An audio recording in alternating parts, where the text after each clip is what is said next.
अस्सलाम वालेकुम। उम्मीद करता हूँ आप सब खैरियत से होंगे। फ्राइडे को मार्केट 41,614 पर क्लोज़ हुई और मार्केट ने पॉजिटिव क्लोजिंग दी। अगर वॉल्यूम्स की बात करें तो वॉल्यूम्स ओवरऑल पूरे वीक में डल रहे और मार्केट की एक्टिविटी भी कोई ख़ास अच्छी नहीं रही और मार्केट की जो प्रेडिक्टेबिलिटी थी वो भी कोई ख़ास अच्छी नहीं रही। मार्केट की जो मूव थी वो काफ़ी अनएक्सपेक्टेड और सडन सी मूव रही है, जिसके अंदर कोई ख़ास ना तो हम लोग काम करने के काबिल थे, ना तो कुछ और कर सकते थे। उसकी मेन रीज़न ये है कि मार्केट में वॉल्यूम्स नहीं है, जो कि पॉलिटिकल रीजंस हैं जिसके पीछे, और इकोनॉमिकल रीजंस हैं, क्योंकि मुल्क आप सबको पता ही है। अब ज़्यादा न्यूज़ शेयर करने की ज़रूरत नहीं, क्योंकि हर बंदा जानता है कि इस वक्त मुल्क एक डिप्रेशन के फेज़ से गुज़र रहा है और सबके लिए काफ़ी मुश्किल टाइम है। इंशाल्लाह हम दुआ भी करते हैं और उम्मीद करते हैं कि ये टाइम जल्दी गुज़र जाए। और मुल्क के अंदर सबसे पहले तो पॉलिटिकल स्टेबिलिटी आना ज़रूरी है। जब पॉलिटिकल स्टेबिलिटी आएगी तो फिर हमारी इकोनॉमी चलेगी, जब इकोनॉमी चलेगी तो फिर ही स्टॉक मार्केट भी और दीगर कारोबार मुल्क में चलेंगे। अगर हम टेक्निकली मार्केट को देखें तो मार्केट ने अभी तक 200 डेज़ की अपनी मूविंग एवरेज को ब्रेक नहीं किया, जो कि काफ़ी इंपॉर्टेंट इसकी मूविंग एवरेज है। और ये तकरीबन 41,350 के लेवल पे आती है। जब इमरान खान साहब को गिरफ्तार किया गया था तब ये एक दफ़ा ब्रेक हुई थी पैनिक सिचुएशन के अंदर, लेकिन इसने फ़ौरन अगले दिन जो है वो इसको रिकवर कर लिया था और दोबारा इससे ऊपर आ गई थी। और अभी भी अगर हम देखें तो इस कैंडल को अगर हम गौर से देखें, जो लास्ट कैंडल है, तो उसमें नज़र आ रहा है कि इसने दोबारा सपोर्ट जो है वो उसी लेवल से ली है, जो कि 200 डेज़ की मूविंग एवरेज बनती है। और अगर मार्केट इससे ऊपर ऊपर ट्रेड करती रहती है तो ये मार्केट के लिए अच्छा है और हमें मार्केट के अंदर अच्छा ट्रेंड देखने को मिल सकता है। लेकिन जैसा कि हालात चल रहे हैं और आने वाले वीक के अंदर भी पॉलिटिकल डेवलपमेंट्स काफ़ी सारी हैं और मार्केट जो है इस वक्त काफ़ी हद तक न्यूज़ ड्रिवन है और मार्केट के अंदर मॉनेटरी पॉलिसी भी आने वाली है।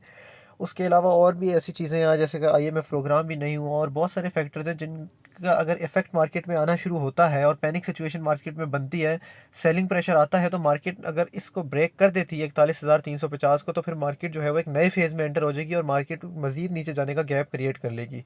और 41,300 के 50 के बाद मार्केट के पास जो नेक्स्ट सपोर्ट एरिया है वो 41,000 का है, जो कि एक साइकोलॉजिकल बैरियर भी है और 50 डेज़ की मूविंग एवरेज है। और अगर मार्केट इन केस इस 50 डेज़ की मूविंग एवरेज को भी ब्रेक कर देती है तो आखिरी जो सहारा होगा मार्केट के पास वो होगा 41,000, वो होगा 40,700 का। 40,700 के ऊपर मार्केट को फिर सस्टेन करना लाजमी होगा, वरना मार्केट अगर 40,700 को भी ब्रेक कर देगी तो मार्केट के अंदर फर्दर जो है वो बेरिश ट्रेंड हो जाएगा और मार्केट जो है वो डाउन ट्रेंड में एंटर हो जाएगी। उसके बाद 40,700 ब्रेक होने पे हमारे पास बिल्कुल लास्ट सपोर्ट है 40,300 की उम्मीद है। अगर इन केस 40,300 भी ब्रेक हो जाता है फिर मार्केट अपने बॉटम पे जा सकती है या फिर अल्लाह ना करे इन केस एक नया लो भी बना सकती है। लेकिन अगर सिचुएशन कोई बहुत ज़्यादा ख़राब होती है तब ये इस तरह की हमें सिचुएशन देखने को मिलेगी, वरना अदरवाइज़ फ़िलहाल जहाँ पे मार्केट खड़ी है और जो मार्केट टेक्निकली यहाँ से बता रही है, तो यहाँ से ऐसा लगता है कि मार्केट दोबारा जो है अपने रेजिस्टेंस एरियाज़, जो कि 41,800 और 42,000 और उसके बाद 42,300 को अप्रोच कर सकती है। लेकिन उसके लिए मार्केट के अंदर वॉल्यूम्स का आना और कुछ पॉजिटिव न्यूज़ का पॉलिटिकल एंड से और इकोनॉमिकल साइड से कुछ पॉजिटिव न्यूज़ का आना ज़रूरी है, फिर ही मार्केट आके मूव कर सकती है।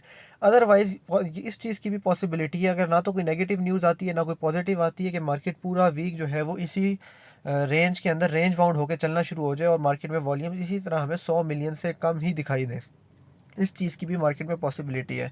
आगे आपके साथ में 1-2 बाय कॉल्स शेयर कर देता हूँ, लेकिन मैं आपको ये बता दूँ कि आप कोशिश करें कि 50% से 60% कैश अपना बिल्कुल 100% फ्री रखें और जो बाकी आप इन्वेस्ट करें उसको भी आप स्ट्रिक्ट स्टॉप लॉस लगा के इन्वेस्ट करें, कि अगर इन केस मार्केट में पैनिक आता है तो आप फ़ौरन आप उसको अपन जो है सेल करके कैश पर आ जाएँ वापस। आपको मैं बाय कॉल से अपडेट कर देता हूँ।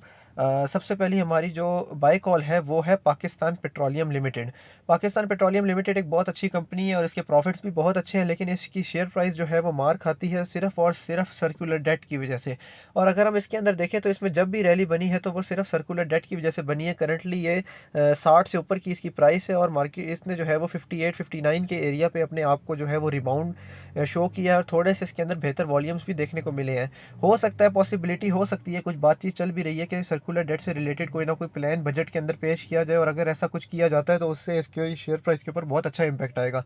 करंटली काफ़ी अट्रैक्टिव रेट्स के ऊपर ये मुझे नज़र आ रहा है। आप इसको 60 से 61 की रेंज में बाय कर सकते हैं और आपको इसके अंदर स्टॉप लॉस जो है वो 5850 का लगाना है। अगर ये 5850 से नीचे क्लोजिंग दे देता है तो आपने इसको होल्ड नहीं करना, आप इसमें अपना लॉस, छोटा सा लॉस बुक करके आप इससे एग्जिट हो जाएं, क्योंकि ये सर्कुलर डेट की न्यूज़ पे चलने वाला शेयर है और अगर इसकी कोई न्यूज़ नहीं आती या कोई सर्कुलर डेट मज़ीद इंक्रीज़ हो जाता है जो मुसलसल हो रहा है तो ये मज़ीद नीचे भी आ सकता है, लेकिन फ़िलहाल ये यहाँ पे बहुत अच्छा लगता है। और यहाँ से इसमें उम्मीद है कि 5 से 7 रुपए जो है वो हमें ईज़िली दे देगा। पहला रेजिस्टेंस इसका 63 है, अगर इसने 63 क्रॉस कर दिया तो फिर ये 67 68 के पास आराम से जा सकता है। जो दूसरी स्क्रिप्ट हमारे पास है वो है Pakistan refinery limited. Pakistan refinery limited काफ़ी दिनों से एक ही रेंज बाउंड सिचुएशन में चल रही है, 13.5 से 14.5 की रेंज इसने बनाई है और उसको अभी तक इसने ब्रेक नहीं किया। आप इसको यहाँ पर बाय कर सकते हैं, 15.80 के पास इसका रेट है अभी, और आप इसको 15.50 13.80 के पास रेट है और आप इसको 13.50 का स्टॉप लॉस लगा के बाय कर सकते हैं। क्योंकि रशियन ऑयल की अगर कोई न्यूज़ आती है और रिफाइनरी पॉलिसी के बारे में भी जो है वो कोई और न्यूज़ नहीं आती है, क्योंकि वो फाइनलाइज़ हो गई है, तो उससे इसकी शेयर प्राइस पे अच्छा इम्पैक्ट आ सकता है और यहाँ से ये 1.5-2 रुपये दे सकती है। तो 30 पैसा का आपका लॉस है। अगर ये 13.5 से नीचे क्लोजिंग देता है तो आपने इसको सेल कर देना है, अदरवाइज़ आप इसको होल्ड रखें। आपका टारगेट जो है वो 14.5 के करीब आपका इसमें टारगेट होना चाहिए। इसके अलावा फ़िलहाल मार्केट में वेट एंड वॉच पोजीशन रखें और ज़्यादा हैवी पोजीशंस या एग्रेसिव बाइंग ना करें। इन्हीं को फॉलो करें और अपना ख्याल रखिएगा। बहुत शुक्रिया। अल्लाह हाफ़िज़।